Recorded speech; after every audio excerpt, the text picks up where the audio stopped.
Supreme செய்திகளுக்காக இரா செல்வமணி. இன்றைய முதன்மை செய்திகள். புதுச்சேரியில் வீடுகள் தோறும் தேசிய கொடியேற்றும் நிகழ்வு. துணைநிலை ஆளுநர் முதலமைச்சர் கையொப்பமிட்டு தேசிய கொடியை அசைத்தும் கடற்கரை சாலையில் துவக்கி வைப்பு. கொல்கத்தாவில் பெண் மருத்துவர் படுகொலை செய்யப்பட்டதற்கு கண்டனம். புதுச்சேரி கடற்கரை சாலையில் 200க்கும் மேற்பட்ட மருத்துவர்கள் செல்போன் டார்ச்சை உயர்த்தி ஊர்வலமாக சென்று கண்டன ஆர்ப்பாட்டம். காமராஜர் கல்வீடு கட்டும் திட்ட மானியம் 5 லட்சம் ரூபாயாக உயர்வு. முதலமைச்சர் ரங்கசாமி அறிவிப்பு. இனி விரிவான செய்திகள். புதுச்சேரியில் வீடுதோறும் தேசிய கொடியேற்றும் நிகழ்வினை துணைநிலை ஆளுநர் முதலமைச்சர் கையொப்பமிட்டு தேசிய கொடியை அசைத்தும் கடற்கரை சாலையில் துவக்கி வைத்தனர். இந்திய நாட்டின் சுதந்திர பொன்விழா ஆண்டை முன்னிட்டு ஒவ்வொரு வீட்டிலும் மூவர்ண கொடியேற்றும் விழா புதுச்சேரி கடற்கரை சாலையில் துவக்கி வைக்கப்பட்டது.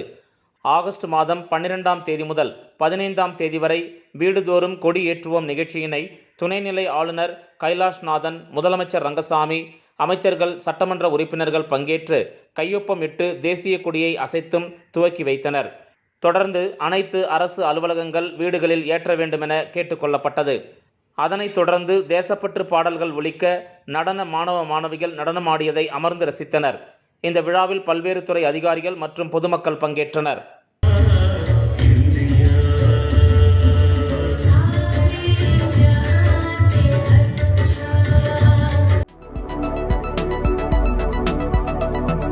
கொல்கத்தாவில் பெண் மருத்துவர் படுகொலை செய்யப்பட்டதை கண்டித்து புதுச்சேரி கடற்கரை சாலையில் 200க்கும் மேற்பட்ட மருத்துவர்கள் செல்போன் டார்ச்சை உயர்த்தி ஊர்வலமாக சென்று கண்டன ஆர்ப்பாட்டத்தில் ஈடுபட்டனர். கொல்கத்தாவில் பெண் மருத்துவர் படுகொலை செய்யப்பட்ட சம்பவம் தொடர்பாக நாடு முழுவதும் மருத்துவர்கள் போராட்டத்தில் ஈடுபட்டு வருகின்றனர். இந்த நிலையில் புதுச்சேரி ஜிப்மர் மருத்துவமனையில் மருத்துவர்கள் மற்றும் மருத்துவ மாணவர்கள் 2 மணி நேரம் பணிகளை புறக்கணித்து அமைதியான முறையில் போராட்டத்தில் ஈடுபட்டனர்.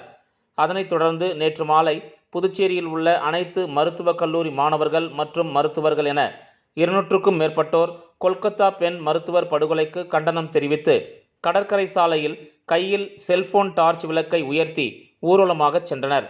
மருத்துவர்களுக்கான பாதுகாப்பு சட்டத்தை உடனடியாக அமல்படுத்த வேண்டும், கொல்கத்தா மருத்துவர் படுகொலைக்கு நியாயம் வழங்க வேண்டும், வெளிப்படையான நேர்மையான விசாரணை நடத்தப்பட வேண்டும் என பல்வேறு கோரிக்கைகளை வலியுறுத்தி கோஷங்களை எழுப்பி கண்டன ஆர்ப்பாட்டத்தில் ஈடுபட்டனர். இன்னைக்கு சேம் இன்சிடென்ட் நியூஸ் பேப்பர்ல பாத்தீங்கன்னா தெரியும். அங்க பக்கத்துல இன்னொரு ஹாஸ்பிட்டல்ல ட்ரீட்மெண்ட்டுக்கு வந்த ஒருத்தர் என்ன சொல்லியிருக்காருன்னா, உனக்கு அந்த கேஜிகர் ஹாஸ்பிட்டல்ல அந்த லேடிக்கு நடந்தது என்னன்னு தெரியுமான்னு கேட்டிருக்காங்க. Immediately she has reported and arrested. See, people are using a very bad thing for their own selfish thing. So situations become so bad. It is very much necessary for us to stand up for these things and make a change and not stop until we make a change. We want justice. We want justice. We want justice. Kamarajar கல்வீடு கட்டும் திட்ட மானியம் 5 லட்சம் ரூபாயாக உயர்த்தப்பட உள்ளது என்று முதலமைச்சர் ரங்கசாமி அறிவித்துள்ளார். புதுச்சேரி சட்டப்பேரவையில் மானிய கோரிக்கைகள் மீதான விவாதத்திற்கு முதலமைச்சர் ரங்கசாமி பதிலளித்தார். அப்போது அவர், பட்ஜெட் மானிய கோரிக்கைகள் மீது அனைத்து சட்டமன்ற உறுப்பினர்களும் மாநில வளர்ச்சிக்கு தங்கள் கருத்துக்களை தெரிவித்துள்ளனர். அமைச்சர்களும் தெளிவான பதில்களை கூறியுள்ளனர். அனைத்து கோரிக்கைகளும் நிறைவேற்றி தர வேண்டும் என்பது அரசின் எண்ணம். குடிசை மாற்று வாரியத்தின் மூலம் காமராஜர் கல்வீடு கட்டும் திட்டம் சிறப்பாக செயல்படுத்தப்பட்டு வந்தது. இடையிலே தடைப்பட்டிருந்தாலும் மீண்டும் அந்த திட்டத்தை சிறப்பாக செயல்படுத்த வேண்டும் என்பது அரசின் எண்ணம். கல்வீடு கட்டும் திட்டத்தின் மூலம் வழங்கப்படும் நிதி ரூபாய் 5 லட்சமாக உயர்த்தி வழங்கப்படும் என்றார் அப்போது முதலமைச்சர் ரங்கசாமி. அதேபோன்று பிரதமர் வீடு கட்டும் திட்டத்திலும் மத்திய அரசு வழங்கும் ரூபாய் 2.25 லட்சம் நிதியுடன் மாநில அரசு நிதியை சேர்த்து அதற்கும் ரூபாய் 5 லட்சம் கொடுக்கப்படும். மத்திய அரசு அளிக்கும் நிதியையும் பயன்படுத்தி கொள்ள வேண்டும். மாநில அரசின் நிதியின் மூலமாகவும் கல்வீடு கட்டும் திட்டத்தை சிறப்பாக செயல்படுத்த வேண்டும் என்பது அரசின் எண்ணம் என்றார். சட்டமன்றத்தை கட்ட வேண்டும் என்ற எண்ணத்தை அனைத்து எம்எல்ஏக்களும் சபையில் வெளிப்படுத்தி உள்ளனர். சட்டசபை பழமையான கட்டிடமாக இருப்பதால் புதிய சட்டசபை கட்டப்பட வேண்டியது அவசியம். நிதி ஒரு பிரச்சனை இல்லை. மத்திய அரசிடம் நிதி கேட்டிருந்தோம். சட்டசபை கட்டுவது என்று முடிவு எடுத்துவிட்டதால் நிச்சயமாக கட்டியாக வேண்டும். ஆனால் எந்த இடத்தில் கட்டுவது என்பதில் முடிவு கிடைக்காமல் உள்ளோம். எவ்வாறு கட்டுவது என்பதில் வெவ்வேறு நிலைகளில் கருத்துக்கள் இருந்து கொண்டிருக்கின்றன. இருப்பினும் சட்டசபைக்கான அடிக்கல் நாட்டி கட்டடம் கட்டும் பணி துவக்கப்படும். பொதுப்பணித்துறை தினக்கூலி ஊழியர்களுக்கு மாதம் 18,000 ரூபாய் உயர்த்தப்பட்டு செப்டம்பர் மாதம் முதல் வழங்கப்படும். வேளாண்மை கூட்டுறவு கடன் சங்கங்களின் கடன் பெற்ற விவசாயிகளுக்கு ரூபாய் 13.36 கோடி கடன் தள்ளுபடி செய்ய அமைச்சரவை ஒப்புதலுக்கு வைக்கப்பட்டுள்ளது. கடந்த காங்கிரஸ் ஆட்சி காலத்தில் பொதுப்பணித்துறை மற்றும் காமராஜர் வேளாண் அறிவியல் நிலையத்தில் பணியமர்த்தப்பட்டு நீக்கம் செய்யப்பட்ட ஊழியர்களை எப்படி பணி அமர்த்தலாம் என்பதை ஆராய்ந்து நடவடிக்கை எடுக்கப்படும் என்றார். பாப்ஸ்கோ நிறுவனத்தில் வேலை செய்த நாட்குரிய சம்பளத்தை மட்டும் வழங்க முடிவு செய்யப்பட்டு அதற்கான கோப்பு தயாரிக்கப்பட்டுள்ளது. விரைவில் சம்பளம் வழங்க உரிய நடவடிக்கை மேற்கொள்ளப்படும். நெல்லுக்கான ஊக்கத்தொகை கிலோவிற்கு 2 ரூபாய் அதிகரிக்கப்பட்டுள்ளது. நெல்லுக்கு மற்ற மாநிலங்களில் எப்படி ஊக்கத்தொகை கொடுக்கப்படுகிறது என்பதை கலந்து ஆராய்ந்து உயர்த்தி வழங்க நடவடிக்கை மேற்கொள்ளப்படும். கால்நடை விவசாயிகளுக்கு 75 விழுக்காடு மானியத்தில் மாட்டுத் தீவனம் 4 மாதங்களுக்கு மட்டும் வழங்கப்பட்டு வந்தது. தற்போது ஆண்டு முழுவதும் வழங்கப்படும் என்றார். பான்லே நிறுவனத்தில் ஐஸ்கிரீம் வகைகளை தயாரிக்கும் வகையில் ரூபாய் 30 கோடி செலவில் ஐஸ்கிரீம் பிளான்ட் அமைக்கும் திட்டம் தயாரிக்கப்பட்டுள்ளது. கூட்டுறவு சர்க்கரை ஆலையை திறந்து எத்தனால் தயாரிக்க அரசு நடவடிக்கை எடுத்து வருகிறது. அதேபோல் ஸ்பின்கோ தனியார் பங்களிப்புடன் இயக்க நடவடிக்கை மேற்கொள்ளப்பட்டு வருகிறது.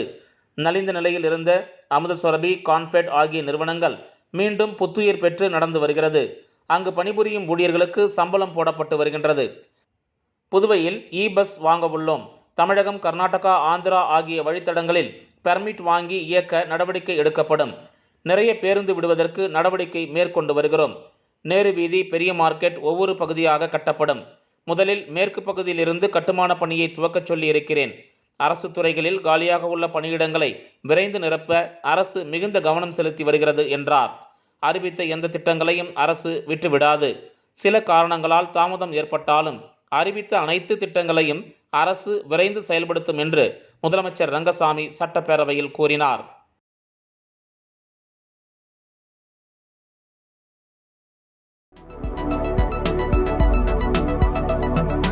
மத்திய அரசு வக்பு வாரிய திருத்தச் சட்டத்தை நிறைவேற்றியதை கண்டித்து புதுச்சேரி சட்டப்பேரவையில் கண்டன தீர்மானம் நிறைவேற்றுவது தொடர்பாக முதலமைச்சர் ரங்கசாமி பதில் சொல்லாததால் திமுக, காங்கிரஸ் எம்எல்ஏக்களுடன் சுயேட்சை எம்எல்ஏ ஒருவரும் வெளிநடப்பு செய்தார். புதுச்சேரி சட்டப்பேரவையில் இன்றைய நேரமில்லா நேரத்தில் திமுக எம்எல்ஏவான நாஜிம் பேசுகையில் மத்திய அரசு வக்பு வாரிய திருத்தச் சட்டத்தை நிறைவேற்றியதை கண்டித்து கண்டன தீர்மானம் நிறைவேற்ற வேண்டும் என்றார். தொடர்ந்து பேசிய எதிர்க்கட்சித் தலைவர் சிவா, வக்பு வாரிய திருத்தச் சட்டம் குறித்து முதல்வர் கருத்து கூட சொல்லவில்லை. மக்கள் மீது அதிக அளவு பாசம் வைத்துள்ள இவரே இது பற்றி ஏதும் சொல்லாமல் அமைதியாக இருப்பதால் அவையிலிருந்து வெளிநடப்பு செய்கிறோம் என்றார். இதைத் தொடர்ந்து எதிர்க்கட்சித் தலைவர் சிவா தலைமையில் திமுக எம்எல்ஏக்களான நாஜிம், அனிபால் கென்னடி, சம்பத், செந்தில்குமார், நாக தியாகராஜன் ஆகியோரும் காங்கிரஸ் எம்எல்ஏவான வைத்தியநாதனும் வெளிநடப்பு செய்தனர். இவர்களைத் தொடர்ந்து சுயேட்சை எம்எல்ஏவான PR சிவாவும் வெளிநடப்பு செய்தார். தொடர்ந்து நிறைய கொடுத்திருந்தாலும் முக்கியமானதாக புதுச்சேரியினுடைய மாநில அந்தஸ்து சம்பந்தமாக திராவிட முன்னேற்ற கழக சார்பில் நான் நம்முடைய சட்டமன்ற துணைத் தலைவர் நாஜிம் அவர்கள், பொருளாளர் நம்முடைய சட்டமன்ற உறுப்பினர் செந்தில் போன்றவர்கள் அது ஏற்றுக்கொள்ளப்பட்டு இந்த அவையில் விவாதிக்கப்பட்டது. அதில் புதுச்சேரியினுடைய எதற்கு மாநில அந்தஸ்து தேவை என்ற கருத்துக்களை எல்லாம் வலியுறுத்தி தொடர்ந்து 16 முறை நாங்கள் இந்த மாநில அந்தஸ்து வேண்டும் என்று கேட்டோம். இந்த கோப்புகள் கூட டெல்லி வரை செல்லாதது எங்களுக்கெல்லாம் மிகப்பெரிய வருத்தத்தை அளித்தது. தொடர்ந்து வரக்கூடிய அரசியல் கட்சிகள் புதுச்சேரியில் அது பாரதிய ஜனதாவாக இருந்தாலும் சரி, காங்கிரஸ் இயக்கமாக இருந்தாலும் சரி, அவர் தேர்தல் அறிக்கையில் புதுச்சேரி மாநிலத்துக்கு மாநில அந்தஸ்து நாங்கள் கொடுப்போம்னு சொல்லிட்டு வருவாங்க. இந்த தேர்தல் அறிக்கையில் முதல்ல தான் ஆரம்பிப்பாங்க. ஆனால் இதுவரை இருந்த எந்த அரசும் புதுச்சேரி மாநிலத்திற்கு நம்மளுடைய உரிமையாக இருக்கின்ற மாநில அந்தஸ்து தரவில்லை. இதனால் புதுச்சேரி மிகவும் மோசமான ஒரு நிதி ஆளுமை பற்றாக்குறையாக மாநிலமாக மாறி இருக்கிறது. இப்போது கூட முதலமைச்சருக்கு அவருடைய முதன்மையான கொள்கையை புதுச்சேரிக்கு மாநில அந்தஸ்துன்னு சொல்லிட்டு தான் போராட்டம் பண்ணுவார். தலிக்கட்சி தொடர்ந்து அதை வச்சு தான். ஆனாலும் சட்டப்பூர்வமாகவோ இல்லை போராளியாவோ அதை அவர் முன்னெடுக்க மாட்டார். ஆனால் சட்டமன்றத்தில் தீர்மானம் போட்டு போகிறது மட்டும் ஒரு வேலையை வச்சுருப்பாங்க. இதெல்லாம் தாண்டி இந்த முறை கட்சி சார்பு இல்லாமல் புதுச்சேரியினுடைய மாநிலம், புதுச்சேரியினுடைய சிவகௌரவம், புதுச்சேரி மக்களுடைய தன்மானம் என்ற அடிப்படையில் மக்களால் தேர்ந்தெடுக்கப்பட்ட இந்த அரசு முழு மரியாதையோடு அரசாள வேண்டும். இங்கே ஏற்றப்படக்கூடிய சட்டங்கள் செல்லுபடியாக வேண்டும். இங்கே இருக்க அமைச்சரவைக்கு மரியாதை வேண்டும் என்ற நிலையில் மாநில அந்தஸ்தை இன்று கோரி அனுப்பி வைக்கின்றோம். இது புதுச்சேரியினுடைய ஒட்டுமொத்த சட்டமன்ற உறுப்பினருடைய முடிவாக இந்த அவையினுடைய தீர்மானமாக இன்று ஏற்றி மீண்டும் அனுப்பியிருக்கோம். இந்த தீர்மானத்தை முதலமைச்சர் தலையில் குழுவாக சென்று கொடுப்பது என்று முடிவெடுத்திருக்கோம். விளம்பர இடைவேளைக்கு பிறகு செய்திகள் தொடரும். தங்கத்துடன் வெள்ளி இலவசம். ஜோஸ் அலுகாஸில் ஆடி சேல். தங்க நகைகள் வாங்கும் போது வெள்ளியை இலவசமாக பெறுங்கள்.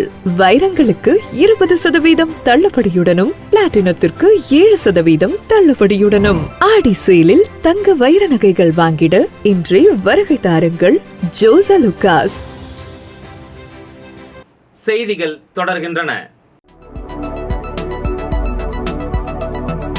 புதுச்சேரி துணைநிலை ஆளுநர் கைலாஷ்நாதன் தனது பிறந்தநாளை ஒட்டி ஆளுநர் மாளிகையிலிருந்து தனது மனைவியுடன் நடந்தே மணக்குள விநாயகர் கோயிலுக்கு வந்து தரிசனம் செய்தார். புதுச்சேரி துணைநிலை ஆளுநர் கைலாஷ்நாதன் தனது 72வது பிறந்தநாளை முன்னிட்டு இன்று மணக்குள விநாயகர் கோயிலில் சாமி தரிசனம் செய்வார் என கோயில் தரப்புக்கு தகவல் தெரிவிக்கப்பட்டிருந்தது. அதன்படி அவர் ராஜ்நிவாசிலிருந்து மணக்குள விநாயகர் கோயிலுக்கு தனது மனைவி குடும்பத்தாருடன் நடந்தே வந்தார். கோயிலுக்கு முதல் முறையாக வந்த அவரை கோயில் நிர்வாகிகள், சிவாச்சாரியார்கள் பூரண கும்ப மரியாதையுடன் வரவேற்றனர். அதன் பின்பு ஆளுநர் தனது குடும்பத்தாருடன் கோயில் பிரகாரத்தை சுற்றி வந்தார். ஆளுநர் வருகையை முன்னிட்டு மூலவருக்கு தங்க கவசம் அணிவிக்கப்பட்டிருந்தது. உற்சவமூர்த்தி விநாயகருக்கு சிறப்பு அர்ச்சனை ஆராதனைகள் நடைபெற்றன. கோயில் நிர்வாகம் சார்பில் ஆளுநருக்கு விநாயகர் சிலை தரப்பட்டது. அதன் பின்பு தங்கம் மற்றும் வெள்ளித்தேர்களை ஆளுநர் பார்வையிட்டார். பிறகு ஒரு சில பக்தர்களுக்கு தனது கையால் அன்னதானம் வழங்கிவிட்டு அங்கிருந்து புறப்பட்டார்.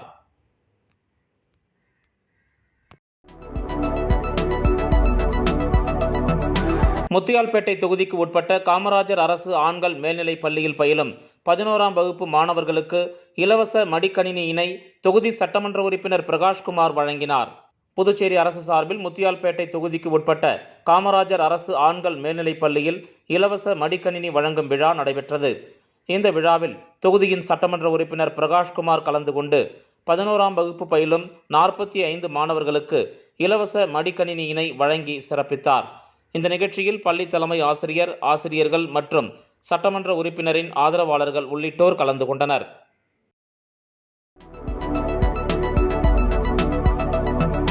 தமிழக போலீசார் உடையணிந்து வில்லியனூர் மற்றும் அதனை சுற்றியுள்ள தமிழக பகுதிகளில் பொதுமக்களை மிரட்டி பணம் பறித்த இளைஞரை போலீசார் கைது செய்தனர். புதுச்சேரி வில்லியனூர் அன்னை நகரைச் சேர்ந்தவர் ரமேஷ். இவருக்கு திலீபன் என்ற இளைஞர் தமிழக காவல்துறையில் பணிபுரிவதாக கூறி சமீபத்தில் நண்பராகியுள்ளார். இதனிடையே கடந்த சில தினங்களுக்கு முன்பு பொய் வழக்கு பதிவு செய்து உள்ளே தள்ளிவிடுவேன் என ரமேஷை மிரட்டி திலீபன் பணம் கேட்டதாக கூறப்படுகிறது. இது தொடர்பாக ரமேஷ் வில்லியனூர் காவல் நிலையத்தில் அளித்த புகாரின் பேரில் போலீசார் ரகசியமாக திலீபனின் நடவடிக்கைகளை கண்காணித்து வந்தனர். அப்போது அவர் தமிழக காவல்துறையைச் சேர்ந்தவர் இல்லை என்பது தெரிய வந்தது. இதனைத் தொடர்ந்து திலீபனை போலீசார் காவல் நிலையம் அழைத்து வந்து விசாரணை மேற்கொண்டனர். விசாரணையில் வில்லியனூர் அன்னை நகரில் வசிக்கும் தமிழக காவலர் ராஜேந்திரனின் மகன் என்பதும் வில்லியனூர் மற்றும் அதனை சுற்றியுள்ள தமிழக பகுதிகளில் போலி அடையாள அட்டையை காட்டி பொதுமக்களை மிரட்டி பணம் பறித்ததும் தெரிய வந்தது. இதனைத் தொடர்ந்து திலீபனை கைது செய்த போலீசார் அவரிடமிருந்து போலி அடையாள அட்டையை பறிமுதல் செய்தனர். இதனைத் தொடர்ந்து திலீபனை கைது செய்த போலீசார் அவரிடமிருந்து போலி அடையாள அட்டையை பறிமுதல் செய்தனர். பின்னர் நீதிமன்றத்தில் ஆஜர்படுத்தி காலாப்பட்டு மத்திய சிறையில் அடைத்தனர்.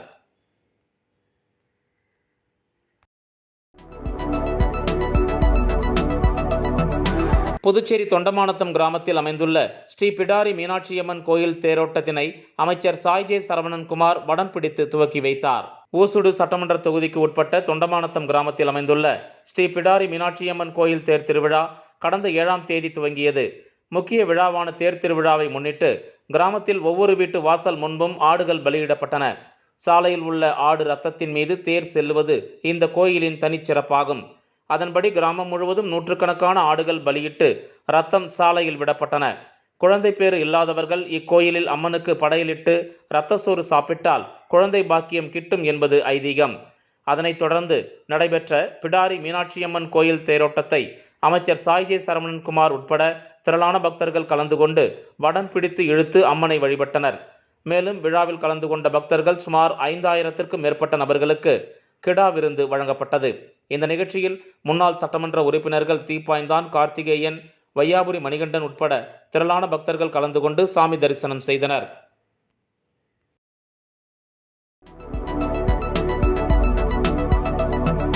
புதுச்சேரி பெத்தி செமினார் மேல்நிலைப் பள்ளியில் 2024-2025 ஆண்டிற்கான விளையாட்டு விழா நடைபெற்றது.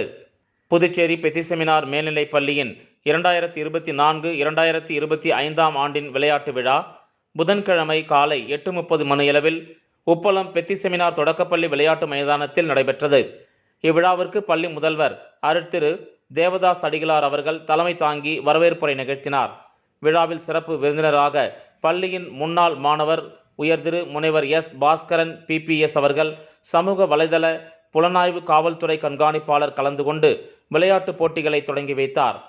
பின்னர் போட்டிகளில் வெற்றி பெற்ற மாணவர்களுக்கு திருமதி அனிதா ராய் IPS SSP பரிசுகளை வழங்கி வாழ்த்துரை வழங்கினார். பள்ளியின் துணை முதல்வர் அருட்திரு சின்னப்பன் அவர்கள் நன்றி கூறினார். இவ்விழாவிற்கான ஏற்பாடுகளை உடற்கல்வி ஆசிரியர் அலெக்ஸ் அன்புராஜ் தலைமையிலான ஆசிரியர்கள் சிறப்புடன் செய்தனர். முன்னதாக இறை வணக்கத்துடன் தொடங்கிய இந்த விழா நண்பகல் முடிவுற்றது.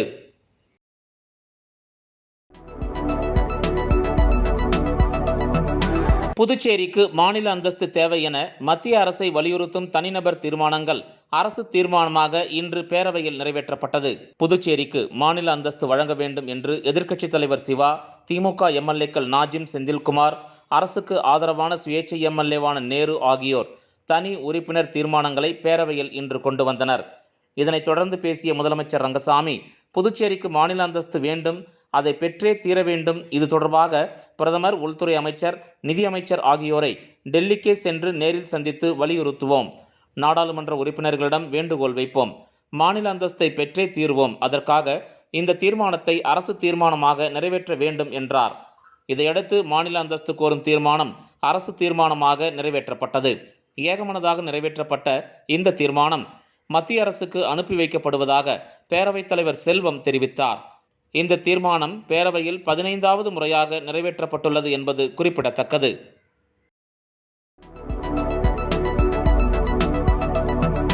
பிரான்ஸ் நாட்டில் நடைபெறவுள்ள தீபாவளி கொண்டாட்டத்தில் புதுச்சேரியைச் சேர்ந்த பிரபல விஜயா காஃபி நிறுவனத்தின் கடையை அங்கு அமைக்க பிரெஞ்சு குடியுரிமை பெற்றவர்கள் அழைப்பு விடுத்துள்ளனர். பிரெஞ்சு ஆதிக்கத்தில் இருந்த புதுச்சேரி விடுதலை பெற்றிருந்தாலும் ஏராளமான புதுச்சேரியைச் சேர்ந்தவர்கள் பிரான்ஸ் நாட்டில் குடிபெயர்ந்துள்ளனர். இந்த நிலையில் பிரான்ஸ் நாட்டில் உள்ள பாரிஸ் நகரில் வரும் நவம்பர் மாதம் தமிழர்கள் திருவிழாவான தீபாவளி பண்டிகை வெகு விமரிசையாக கொண்டாட திட்டமிடப்பட்டுள்ளது. மேலும் புதுச்சேரியில் கடந்த 1992 ஆண்டு தொடங்கப்பட்ட விஜயா காஃபி நிறுவனம் ஆரம்பிக்கப்பட்டு 22 ஆண்டுகள் காலம் ஆன நிலையில் பிரான்சில் நடைபெறும் தீபாவளி நிகழ்ச்சியில் விஜயா காஃபி நிறுவனம் சார்பில் அரங்கம் அமைப்பதற்கான அழைப்பிதழை கடையின் மேலாளரிடம் பிரான்ஸ் இந்தியா கலாச்சார நிறுவனத்தின் நிறுவனரும் பிரான்ஸ் நாட்டின் முன்னாள் நகராட்சி கவுன்சிலருமான அயூப் மற்றும் பிரெஞ்சு முன்னாள் இராணுவ வீரர் ஹெமந்த் இத்ரியாஸ் ஆகியோர் வழங்கினர். 1947 தகப்பனார் பலவிதமான கடைகள் வச்சுருந்தார். அதில் பிறகு ஒருத்தருக்காக கை மாறி போய் எங்கள் தங்கச்சி பேரில் இருக்கிற எல்லாம் இதை வாடகை விட்டுருக்குறாங்க. இந்த கடை நல்லா நடக்குது. தீபாவளிக்கு அவங்க பாரிஸில் தீபாவளி ஃபங்க்ஷனுக்கு அவங்க தான் கடை வைக்க போகிறாங்க. மீண்டும் முதன்மை செய்திகள். புதுச்சேரியில் வீடுகள் தோறும் தேசிய கொடியேற்றும் நிகழ்வு. துணைநிலை ஆளுநர், முதலமைச்சர் கையொப்பமிட்டு தேசிய கொடியை அசைத்தும் கடற்கரை சாலையில் துவக்கி வைப்பு. கொல்கத்தாவில் பெண் மருத்துவர் படுகொலை செய்யப்பட்டதற்கு கண்டனம். புதுச்சேரி கடற்கரை சாலையில் 200க்கும் மேற்பட்ட மருத்துவர்கள் செல்போன் டார்ச்சை உயர்த்தி ஊர்வலமாக சென்று கண்டன ஆர்ப்பாட்டம். காமராஜர் கல்வீடு கட்டும் திட்ட மானியம் 5 லட்சம் ரூபாயாக உயர்வு. முதலமைச்சர் ரங்கசாமி அறிவிப்பு. இந்த செய்தி அறிக்கை இத்துடன் நிறைவு பெறுகிறது. வணக்கம்.